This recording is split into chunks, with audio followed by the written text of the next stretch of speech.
corredores ou na sala de aula. Ela não consegue ficar sossegada.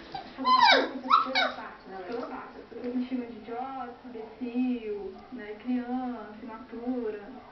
Quem gosta de você? Quem gosta de mim? Agora, a estudante de 17 anos, que está no primeiro semestre do curso de Direito, pensa em trancar a matrícula. As pessoas me excluem para fazer trabalho, não me chamam mais para grupo. O que mais dói em mim é a solidão dela.